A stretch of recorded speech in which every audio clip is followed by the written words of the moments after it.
All right, let's get into the game. Let's just get straight into some Egan love. Mate, he was unbelievable. Now, I got it in my notes here. That play, got it in my notes. It's good. Okay. That play with Charles Nicoll-Klokstad was a masterclass in space and awareness. So Charles Nicoll-Klokstad, they get a normal play of the ball, maybe a little bit quick. Nicoll-Klokstad sits in his left pocket, so the other side of the ruck. And then Tohu Harris looks like he's hitting an unders line behind the markers. So you've got your markers, you've got your A defenders. A defenders are your first defenders. And there's usually a gap between those two that has to be filled. It's a brave run, but it's a tough run. But it's a good run if you can get it. But the dummy half has to have the ability to hold that A marker. Anyway, so that he gets out, he holds that A marker, and then Tohu Harris hits an overs line, which pulls the A defender apart and creates a huge gap. And as that happens, Charles Nicoll-Klokstad wraps around to Egan's right pocket. Egan doesn't even look. He just throws the ball up into the space where Chance should be, and he goes straight through. The only way you can defend that play is if you've identified that it's happening before it happens. It was an absolute masterclass. And to top it all off, to make it even better, we spoke about it earlier in this game, Damien Cook having no one supporting him. With a play that happened that quickly, that silkily, he had multiple options once he broke the line. Charles Nicoll-Klokstad inside and outside him to score the try. It was arguably, in my opinion, one of the plays of the year so far, how well it was executed. And that is a masterful coach understanding spacing around the ruck. Webby, at the moment, for me, is a red-hot favourite for back-to-back Coach of the Year. What he's doing with that side is incredible. And this is, I was going to say, the first time he's had his full-strength squad. He still doesn't have it. Well, he's missing Walker? DWZ, Nikore, Metcalf, starting 5'8". I mean, like, they're just... and like we spoke about it a few weeks ago, they started 0-2. And Montoya as well, eh? No, he played. DWZ, sorry. DWZ, yeah. They started 0-2 a couple of weeks ago, and it was just so evident there was a fantastic footy side there. I bagged them all pre-season. It was completely fucking wrong. They've now won 3 in a row. They could win every game until Penrith in Magic Round. Mate. Genuinely, they're playing that good, and I'm filthy because I think that Magic Round game is going to be the Sunday afternoon game, so we're going to miss that one, I think. What are you talking about? Why don't the headline is the Tigers versus Dolphins is after that game as well, so surely you're staying. Sunday 6:15. Are you going to hang around? Yeah. What about that jersey, by the way? We haven't spoken about it yet. The LG Magpies. Go Pies. We're back at one of our spiritual homes this weekend, so I thought I'd get around the boys. Just on that too, Keith Barnes passed away this morning, one of the great Balmain Tigers of all time. Golden Boots. Ballet. Rest in peace. Timmy? Yeah, it was... I'm glad you mentioned that Wade Egan and that exact play came, because I had it top of my notes as well. And we often refer to his importance in this team and how crafty he is around the ruck. And that was the perfect example of it. You broke it down nicely, and just to tip it off, just that little double pump to Chance, to drag in Cookie just that little bit extra. It was exactly what we've said the whole time. He's so crafty around the ruck. It was the best example I've seen of it. Mate, it's beautiful. And the thing is it's such a well-crafted play, because if Chance sits on his right pocket, then the defence looks up and goes, what they're going to do is that old Billy Slater, Cam Smith to Cronk to Billy Slater player.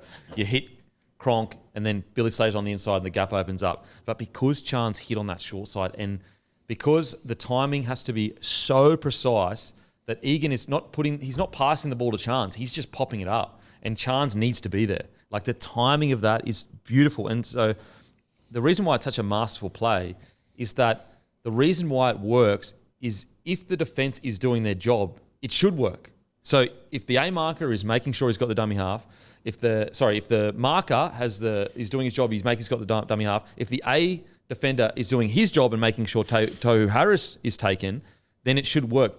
It actually is one of those plays it actually won't work against lazy shit defence. So for example, if that A defender just goes, fuck it, I'm not even going to check Tohu and just stands there, he's going to be in the way, and you're going to be like, so it's just a beautiful play, and just that added little extra bit of special touches with Chance sitting in the left pocket, just to hide his run, Just beautiful. Seriously beautiful stuff. I just love, we mentioned last week in terms of the Warriors sort of emulating the Penrith Panthers and their style with the big powerful back three and their yardage and the way they sort of are copying the way of that style of football.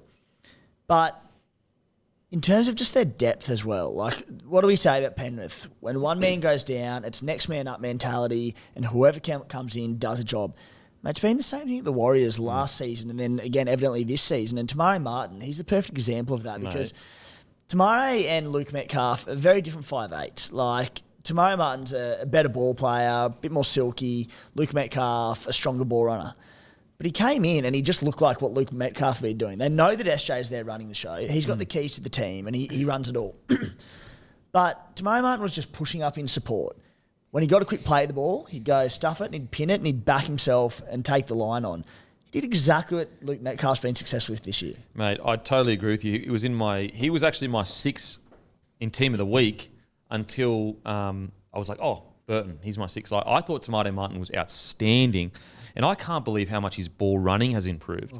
Like, you know, and understandably so. Even before the head injuries and that, sometimes he was almost tentative to go to the line. He was just pure ball player. But I can't believe he must have put some muscle mass on or something because the amount of times he pushed through that first tackle, genuinely shocking. And the scary thing for the Warriors is, although Metcalf is their first choice 6 or was their first choice 6, they might look better with Tamari Martin at 6. Keep in mind with Tamari Martin, like it wasn't that long ago he was told to retire because was it bleeding on his brain? Yeah, crazy. Like it's just what he had 2 line breaks. Human beings that would ever play sport, let alone contact sport again after that.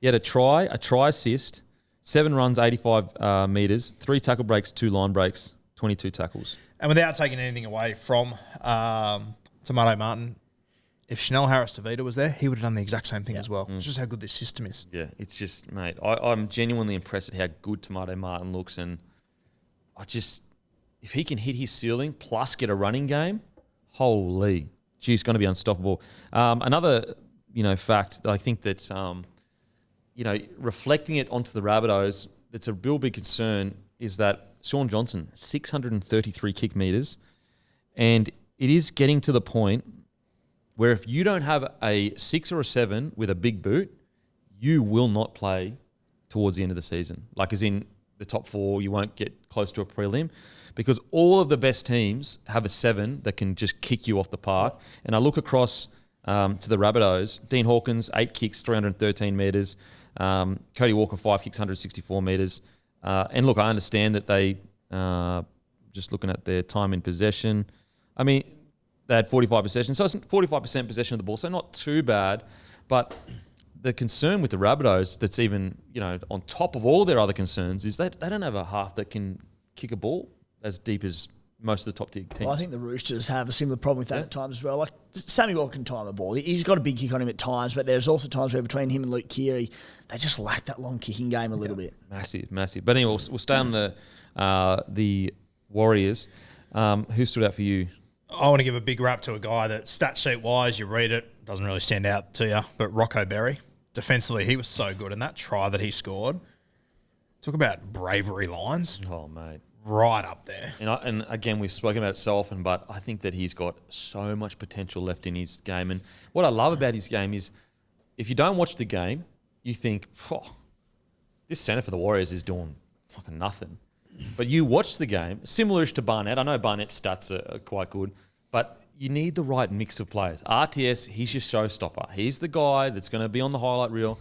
And then you need other guys, like Wayne Bennett used to do this really well. He'd balance his side. On one side, he'd have showstoppers. On the other side, he'd have battlers that just get through work and tackle really well. The amount of little, 1% plays that Barry does and just you can't get him on the stat sheet, it's almost every game. Yeah, and for the rest of the season, when DWZ's back and he scores his 20 tries that Chance puts him over for and everyone will compliment Charge as DWZ, it's the line that Rocco Berry runs every single time perfectly that does as much work for it, but there's no stat for it. No stat for it, and I'm so excited to see how much he improves over the next 24 months because he's in his 3rd year of rugby league after Union.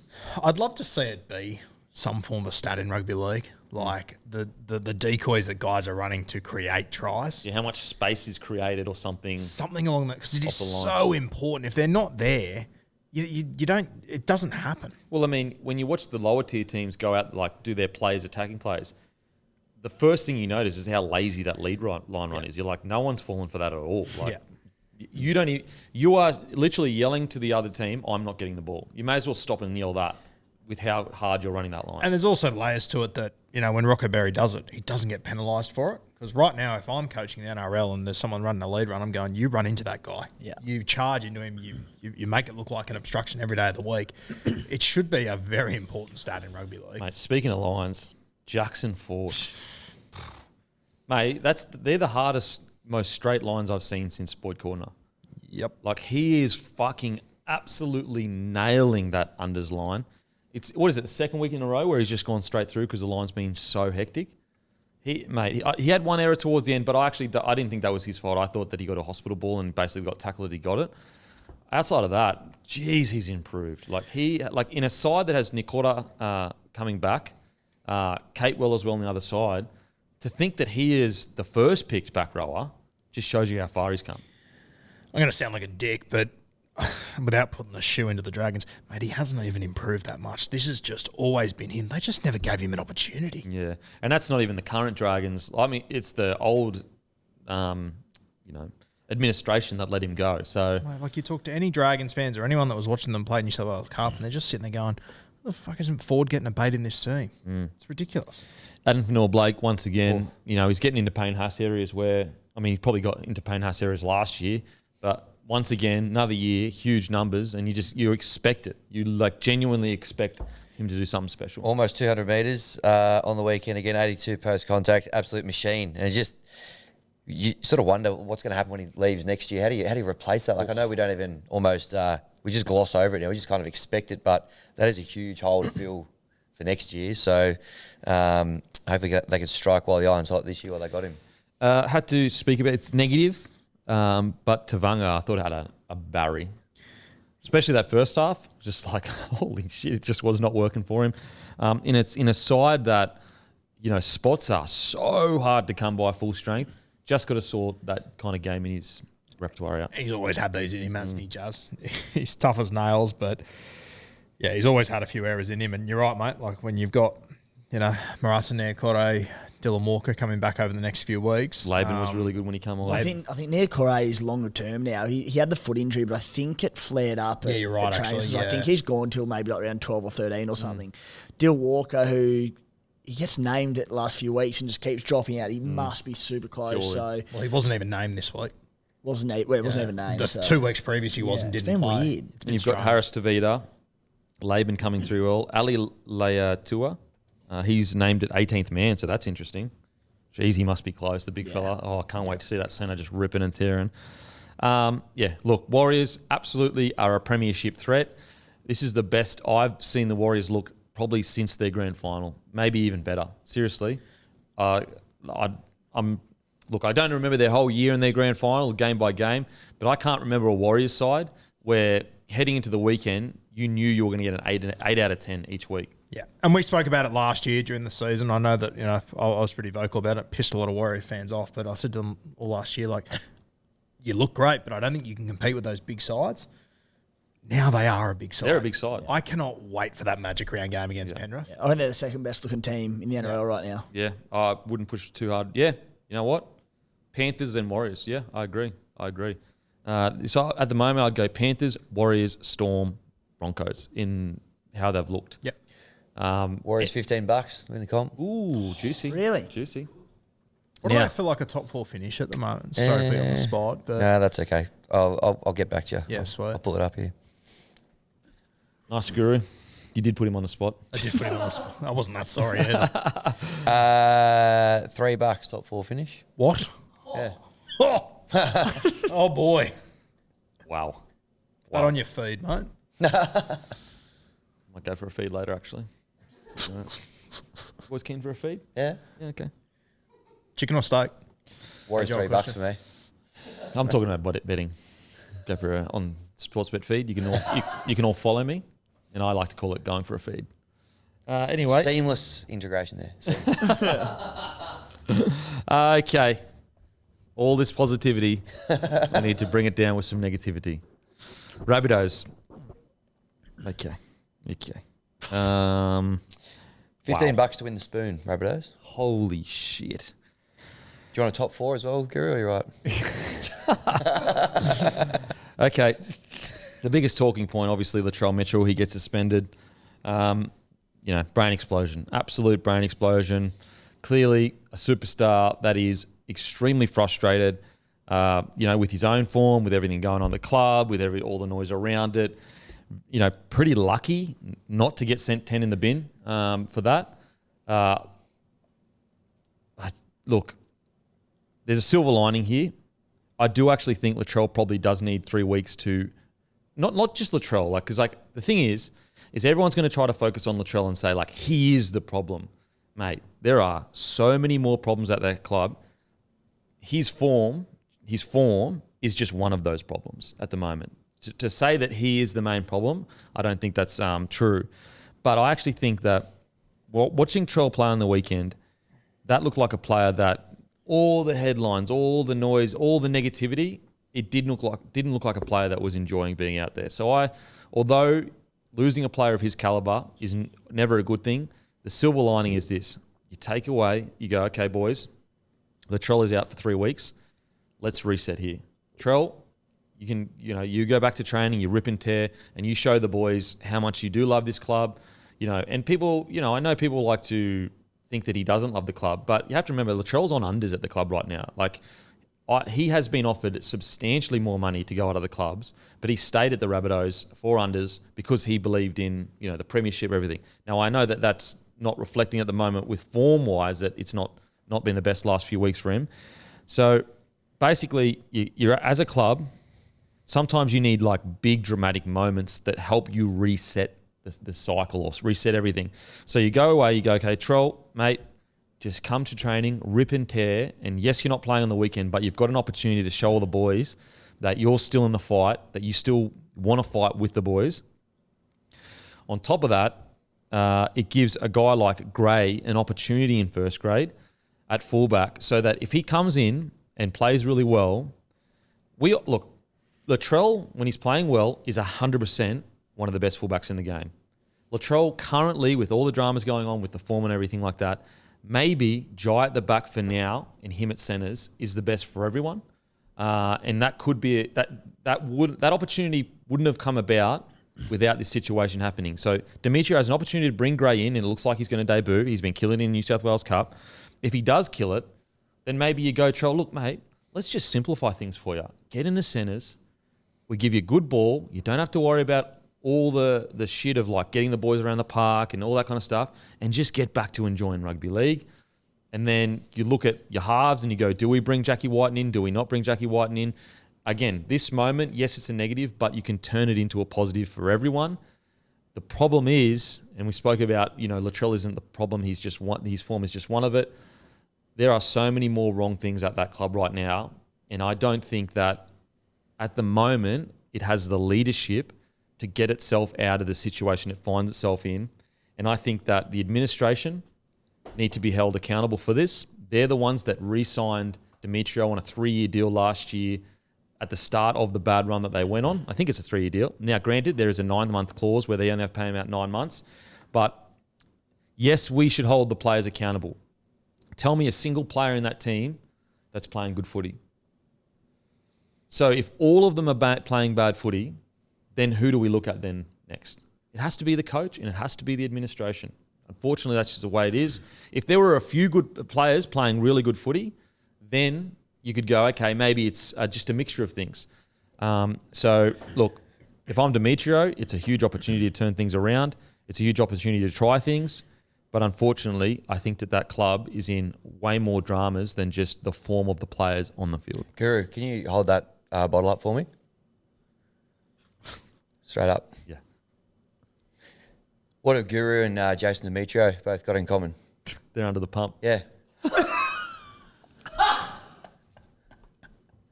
I was so scared there. Was it worth it? I don't know. It was 100% worth it. Absolutely. Oh, as soon as you said, can you pick that up? I was like, I fucking know where Great he's going. minds. Great minds think Good alike. halves pairing over here. That's great stuff. Yeah, we're a good 6 and 7. Yeah. We are. We're a great good That's 6 one and of 7. your best, I reckon. And it's a good catalogue. Boys, what are your thoughts on him after Mark? Or just give us your thoughts on the situation. Yeah. There's reports going around that, if he doesn't win this weekend, it'll be the end of him. The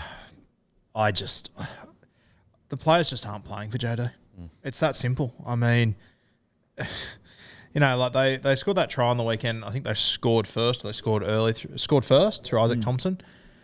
Mate, they couldn't get past second tackle after that. Like, how on earth, when you've got the players that you do in that side, does the call not just go out? Just hold the fucking football. Just get through a set, get ourselves into the grind, and South Sydney just refused to do it.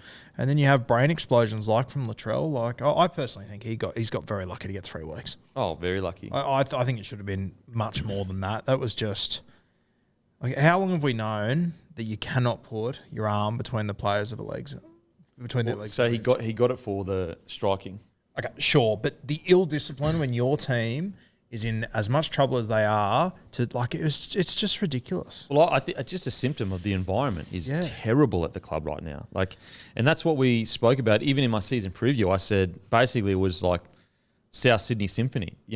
Are they all in sync? Are they all on board? They absolutely aren't. Like, they are not in sync at all. And I quite often give shit to Matty for 12 months ago when we were at the Caxton and Magic Ground, him running around going, who's going to beat us? And at the time, it wasn't, shut the fuck up, Matty, you've been over the top. It was, shut the fuck up, Matty, we know. Yeah. No one's going to beat you. You're that good right now.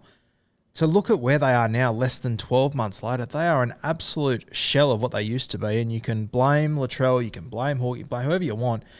Mate, you could put Joey at halfback and Lockie at fullback in this side. If the forward pack's going to play the way they are, they stand no hope. Yeah, and look, the key players absolutely have to take responsibility, and they do take responsibility. But unfortunately, this is a side that is. We talked about the Bulldogs, how they've reacted to Serraldo. This side is not reacting to Demetriou. What do you reckon, Timmy? Yeah, I mean, firstly with Latrell, is he the problem with the Bunnies? No. Is he a problem at the Bunnies? Yeah, he is. His form isn't where it needs to be. Despite the poor form, there's also been a lot of good things that he's done across the start of the season. Well, even in the game, some really soft hands for that first try, and we know he can do that. But I just look at stuff, and you mentioned Kempy, you can tell it just looks like the weight of the world's on his shoulders, and all this pressure's building up. Then it leads to doing dumb things. It's like just things like the media scrutiny off the back of the post-game interview a few weeks ago was so avoidable, and it's like he's put that on himself. And then you look at the two incidents on the weekend from the shot on Johnson, which there was that, and there was the through the legs, the lifting tackle. When there's penalties in the heat of the moment, and it's like a little fleet-footed fullback steps inside and you clock him high, or something happens, you go, okay, it happens. Like, it's rugby league, accidents happen. Neither of these two things were accidents. They were completely avoidable. The second one, where he put his arms between the legs, the score was 6-4 at that time. The Warriors got a penalty from that, marched him downfield, and they scored 2 tackles later. He's let his teammates down with 2 very dumb plays. Like, if you're sitting there and he's the star of your team, not that anyone's excusable for doing that, but particularly the star of your side, you sit there going, mate, why? We're battling our ass to stay in this contest, to get a win, climb back up the ladder against one of the best sides in the competition, and that happens. It's like, you can't excuse that.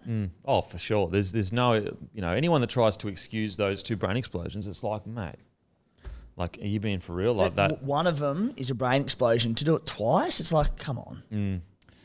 It's just, and that's why I think that, the Rabbitohs need to use this opportunity with Trell and the playing group is like, this is an opportunity to go, you know what, you're not playing for 3 weeks, but you've got an opportunity to rip in and show the boys how much you care. I think you're right, Kempy.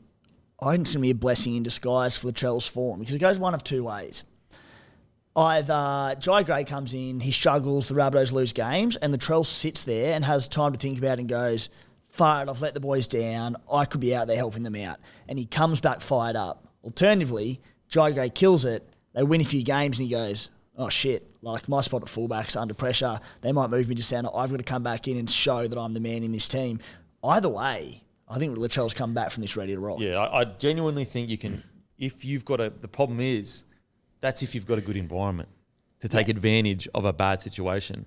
At the moment, I don't think they've got a good environment. And you know what? There was obviously, the elbow to SJ. There was the moment with Toy Harris. But fuck, if I was at South Sydney, the moment that I would be sitting down with Latrell and watching in the video was the moment when Jack Whiten got down the left side and he was looking for Latrell to wrap around him.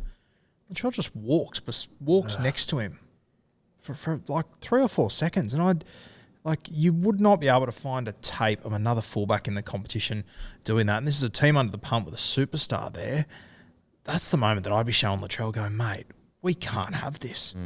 You are the most, that is the number one thing that every opposition side wants you to do. And you could even tell Jack, as close as they are, Jack was looking at him going, the fuck are we doing? Yeah. Let's go.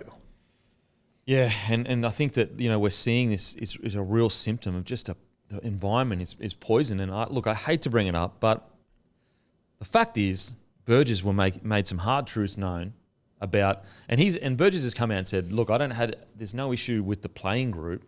My issue was with the way it was being run. Essentially, I'm not quoting him, but that's the gist of what Burgess, the issue that he had. Look, I'm not inside the four walls at the Rabbitohs, but outside looking in, it looks like Sam Burgess was bang on the money that, unfortunately, Demetriou is not running the place. Like, for example, here's another one. Peter Momazelis gets re-signed. He is way too good to be sitting in reserve grade. And look, even a lot of us would have Havili, maybe starting 14 or whatever. But at the same time, there is no way he re-signed that contract. And this is pure speculation, but there's no way, in my opinion, he re-signed that contract thinking he wasn't going to be playing NRL that year. He waits, 5 weeks to get on the bench, and then he gets on for like 10 minutes at the end of a game that's already over. In a game that you lose 34-4. Yeah, and so it's like, that suggests to me that there's that the communication between head coach and player either isn't there, or players are being told one thing but another thing's happening.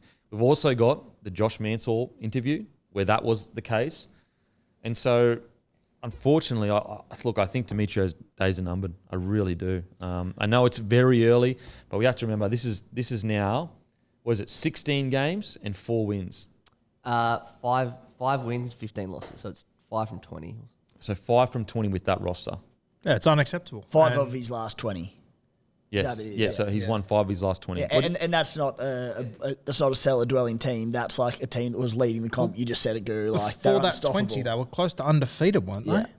No one was getting unbelievable. And I don't disagree with you guys when you said that this could be a blessing in disguise. But they take on the Sharkies this week, coming off a bye. They've had 2 weeks to prepare for this game. They then have a bye themselves, South Sydney. So it makes sense for me that JD will probably depart at the end of this week. Give them 2 weeks to prepare for Melbourne and Penrith.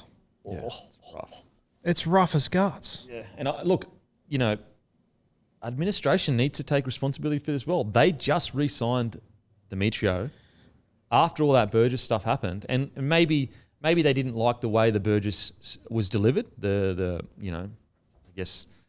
communication of it. Maybe that's the case, but at the end of the day, the report is that he had an issue with the way Demetriou was running that side, and unfortunately, the evidence would suggest he was correct. Now, maybe correlation doesn't mean causation or whatever, so maybe there's other things that have happened since then.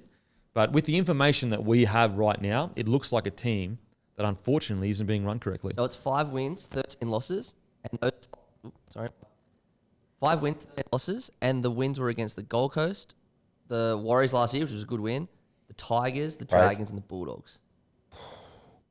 The Warriors one was in that torrential rain over in NZ.